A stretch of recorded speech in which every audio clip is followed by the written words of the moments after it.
Nabi Isa alaihissalam adalah salah satu nabi dan rasul Allah yang diutus kepada Bani Israel di Palestina. Ia dihormati sebagai salah satu dari rasul-rasul Allah dan termasuk nabi yang bergelar ulul azmi. Nabi Isa memiliki mukjizat-mukjizat yang luar biasa, seperti kelahirannya yang ajaib tanpa ayah, kemampuannya menghidupkan orang mati, menyembuhkan orang buta, dan berbicara sejak lahir. Nabi Isa juga dikenal dengan sebutan Al-Masih, yang berarti yang diurapi, Ruhullah, yang menunjukkan kedekatannya dengan Allah. Julukan Al-Masih pada Nabi Isa memiliki arti yang berbeda dengan julukan yang sama pada Dajjal. Al-Masih yang disandarkan kepada Isa, atau Isa Al-Masih mengandung makna positif.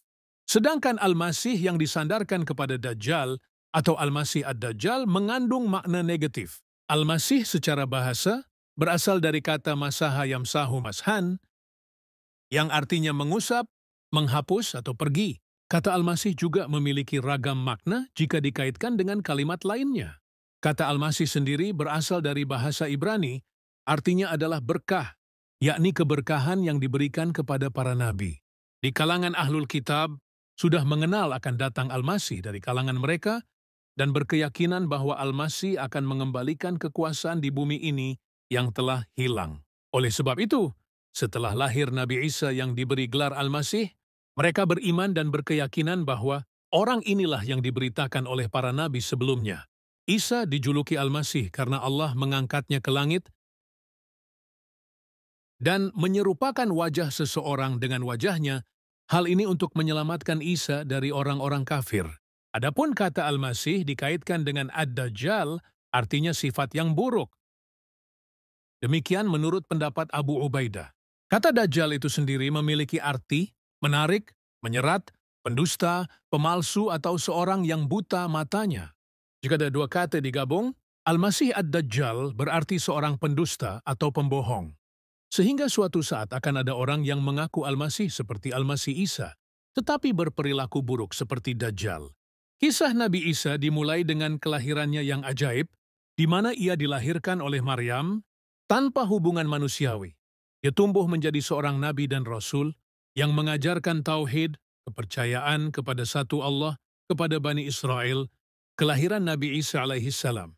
Nabi Isa lahir dari rahim Maryam, seorang wanita suci, putri dari Imran, seorang lelaki terkemuka yang dianggap sebagai pilihan Allah.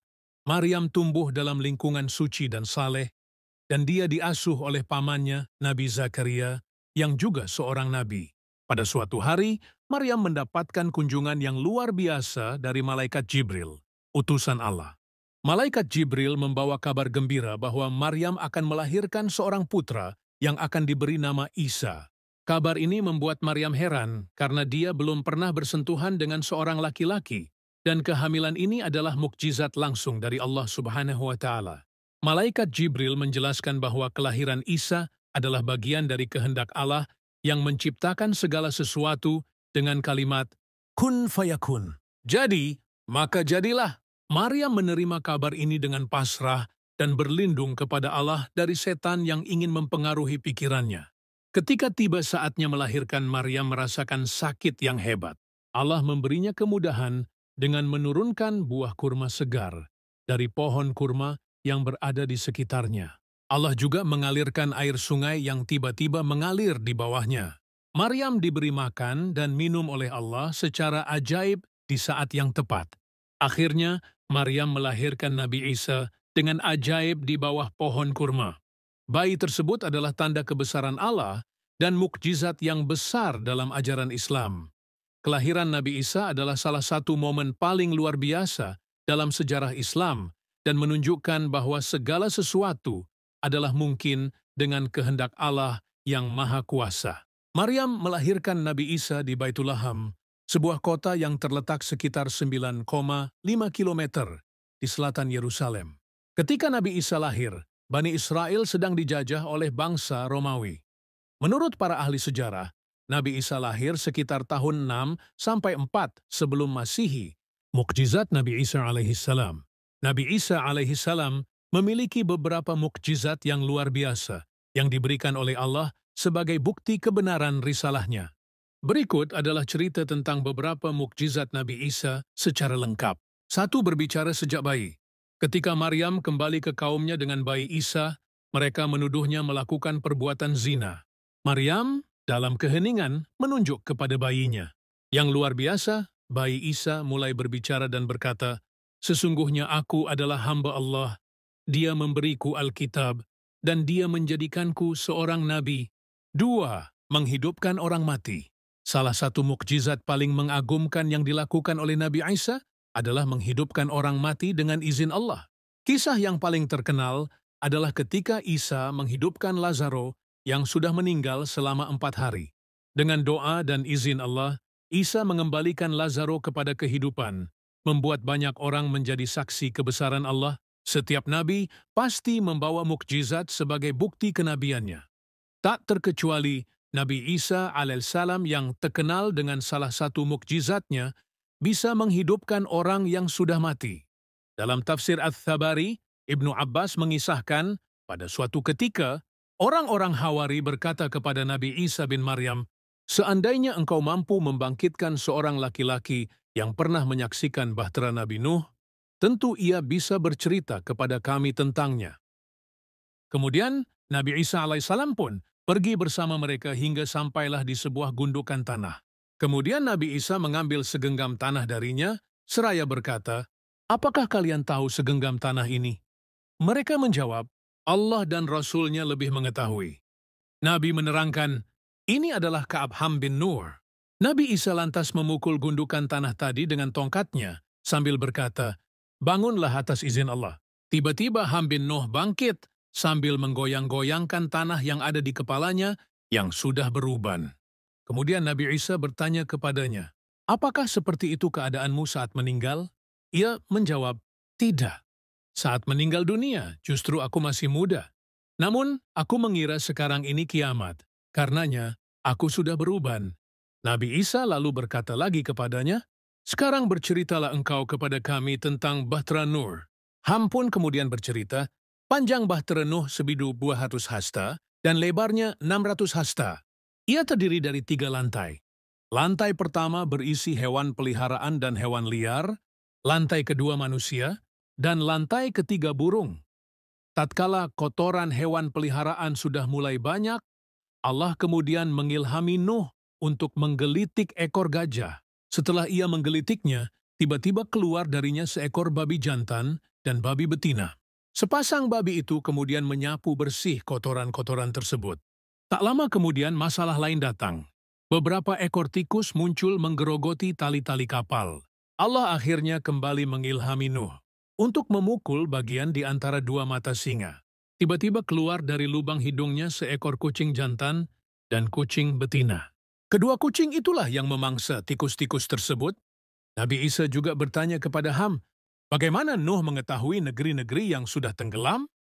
Ham bin Nuh menjawab, "Beliau mengutus burung gagak untuk memberi kabar kepada dirinya. Sayangnya, dalam menjalankan tugas, gagak mendapati bangkai sehingga asyik memakannya."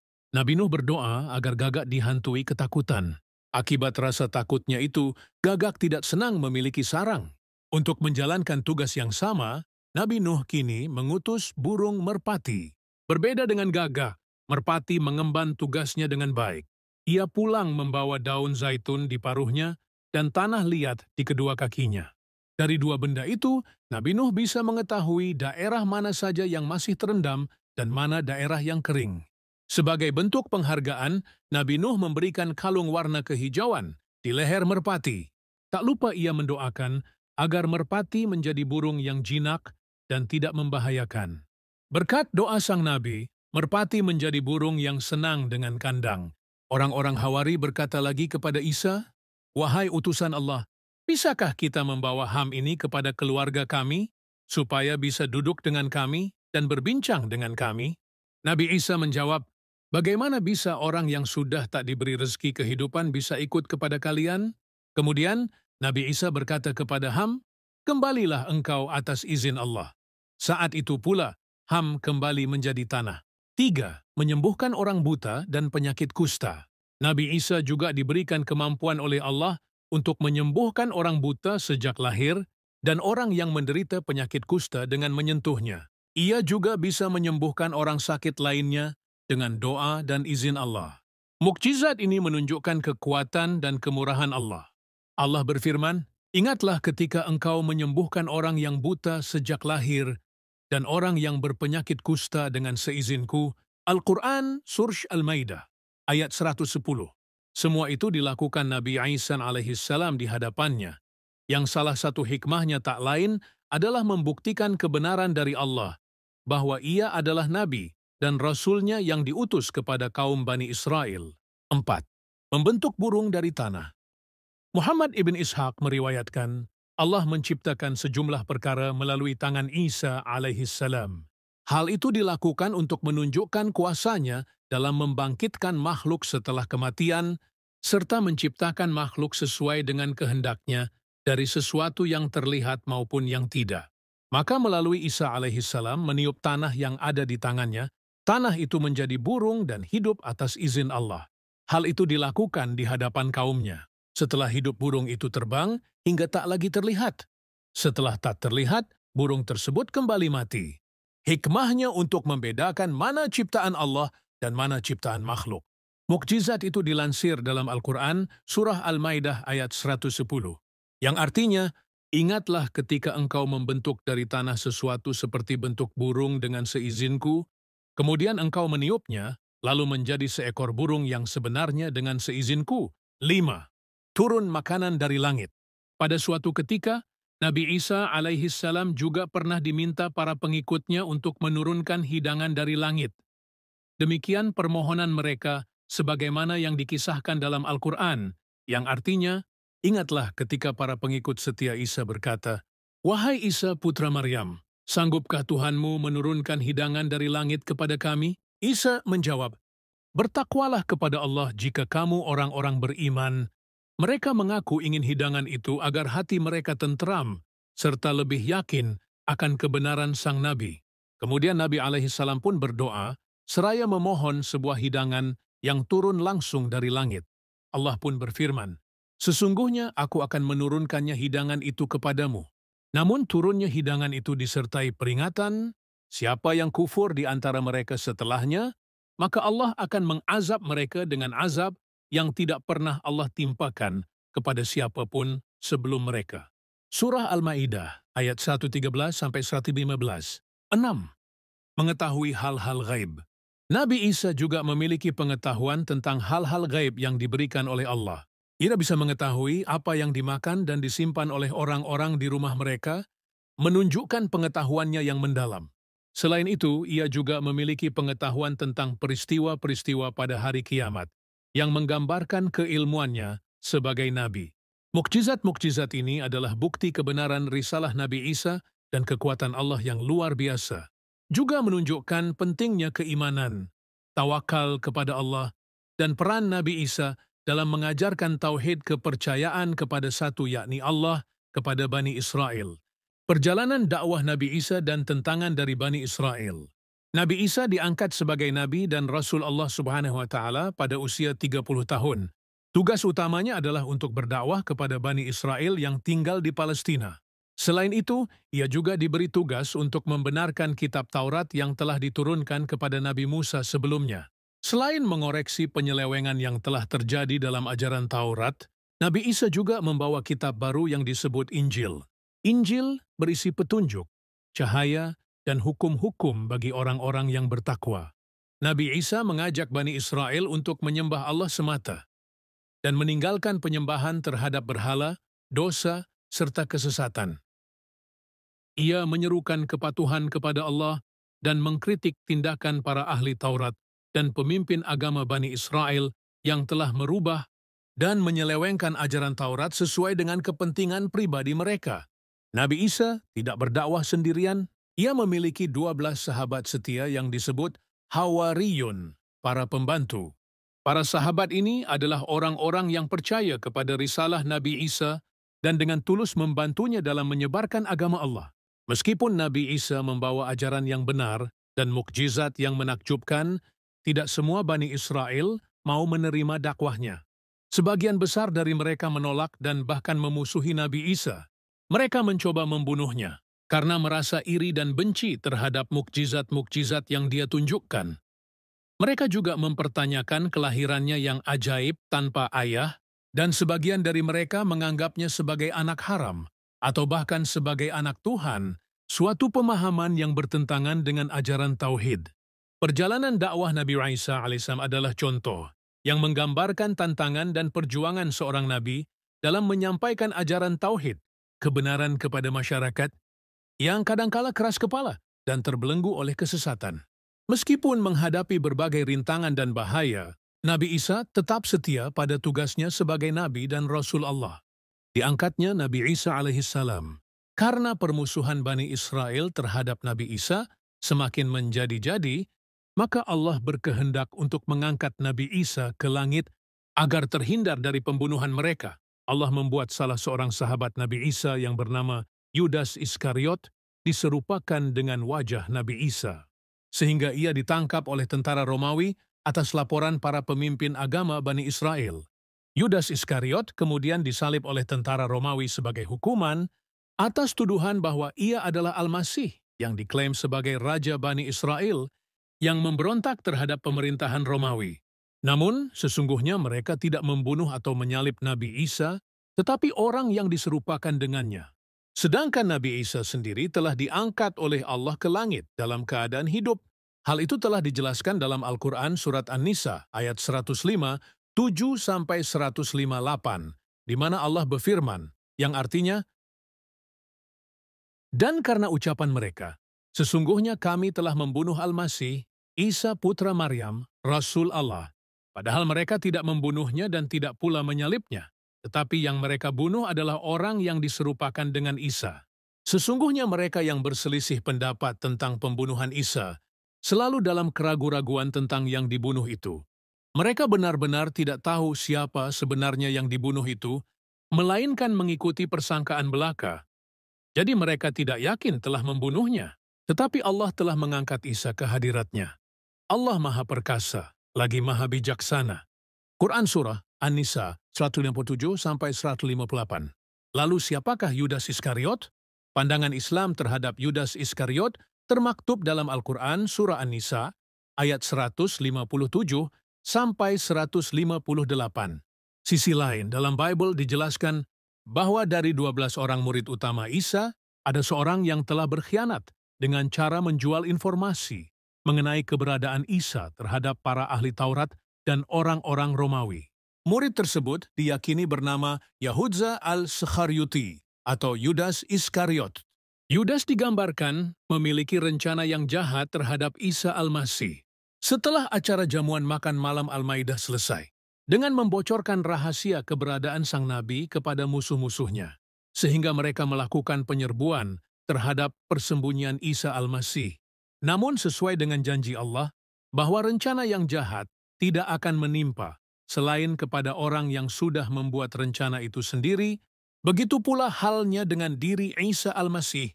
Beliau telah diselamatkan Allah dari tragedi tewasnya di atas salib. Sementara Yudas yang merupakan otak dari semua rencana jahat itu, akhirnya mati dengan mengenaskan, gantung diri, dan tubuhnya jatuh terjerumus dalam keadaan perut pecah.